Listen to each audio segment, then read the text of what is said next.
మన పెద్దవారు ఐక్యమత్యమే మహాబలం అని చెప్పారు.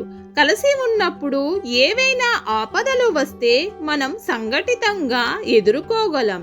లేదంటే మనకు ఎదురయ్యే ఆపదలకు తలవంచాల్సి వస్తుంది. అది ఎలాగో ఈ కథ ద్వారా తెలుసుకుందాము. ఐకమత్యమే మహాబలం. అనగనగా ఒక అడవిలో 4 ఆవులు కలిసిమెలిసి ఉండేవి. ఎక్కడికైనా వెళ్ళాలంటే ఆ 4 ఆవులు కలిసి వెళ్ళేవి. మేతకు వెళ్ళినా కలిసే మేతకు వెళుతూ ఉండేవి. వాటి యజమాని కూడా వాటి ఐక్యమత్యానికి ఎంతో ఆనందించేవాడు.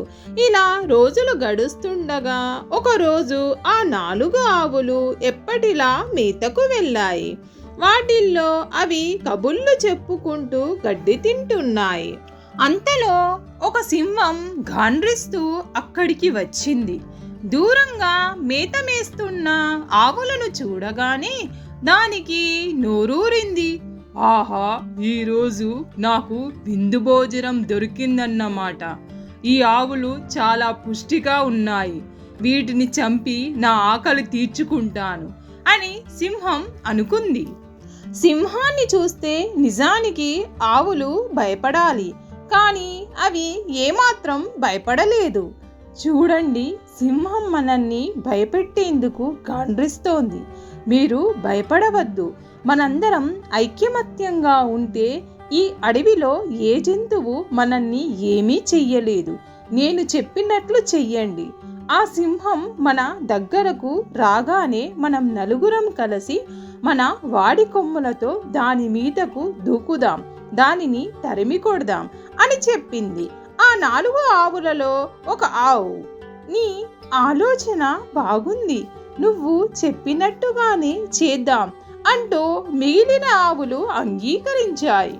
అంతే, సింహం తమ మీద దూకేలోపునే 4 ఆవులు కలిసి సింహం మీద దూకాయి. తమ వాడి కొమ్ములతో సింహాన్ని పొడిచాయి. సింహానికి ఎదురుదాడి చేసే అవకాశం ఇవ్వకుండా ఆవులు దాడికి దిగాయి.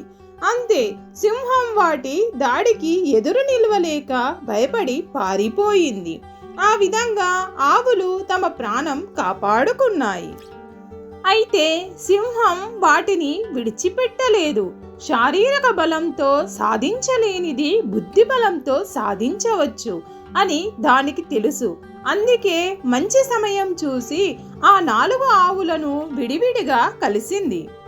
ఆ రోజు మీరంతా కలిసి నా మీద పోట్లాడినప్పుడు నీ కొమ్ముల వాడితనం ఉందే, అబ్బో, నిజంగా సింహం పంజా కూడా నీ కొమ్ముల వాడితనం ముందు ఎందుకూ పనికిరాదు.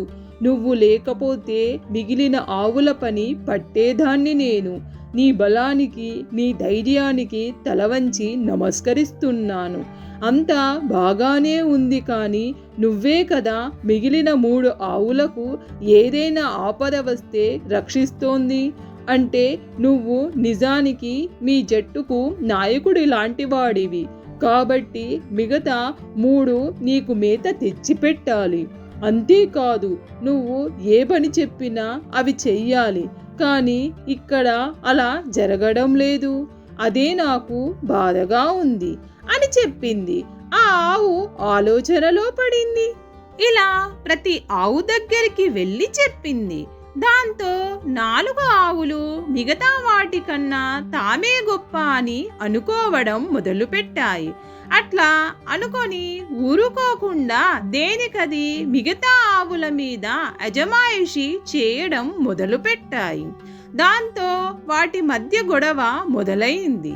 ఆ గొడవ పెరిగి పెరిగి పెద్దదయ్యింది. వాటి మధ్య ఉన్న ఐక్యమత్యం దెబ్బతింది. ఆ 4 ఆవులు ఒకదాని పొడ ఒకదానికి గిట్టదన్నట్టు ఎవరికి వారే అన్నట్టు సంచరించసాగాయి. ఇదివరకులా అవి కలిసిమెలిసి ఉండటం లేదు. కలిసి మేతకు వెళ్ళడం లేదు. ఎవరికి వారుగా విడిపోయి వేరువేరు ప్రాంతాలలో మేత మేయసాగాయి. వాటి మధ్య ఇదివరకు ఉన్న ఐక్యత ఇప్పుడు లేదు. తను అనుకున్నది సాధించినందుకు సింహం ఆనందించింది. వాటిని విడగొట్టినందుకు దానికి చాలా సంబరంగా ఉంది. ఇంకేముంది, అదును చూసుకొని ఒక్కొక్క ఆవు మీదకు లంఘించి వాటిని మట్టుపెట్టింది. అలా వాటి అనేక్యత వాటి వినాశనానికి దారితీసింది. చూశారా, ఆ ఆవులు కలిసి ఉన్నంతకాలం అడవికి రాజైన సింహం కూడా వాటిని ఏమీ చేయలేకపోయింది. కానీ ఆ ఆవులు విడిపోయిన తర్వాత సింహం వాటిని తేలికగా సంహరించగలిగింది. అందుకే మన పెద్దవారు ఐక్యమత్యమే మహాబలం అని చెప్పారు. మీకు ఈ కథ నచ్చినట్లయితే లైక్ చేయండి, మీ ఫ్రెండ్స్కి షేర్ చేయండి. మరిన్ని కథల కోసం కథా సమయాన్ని సబ్స్క్రైబ్ చేయండి.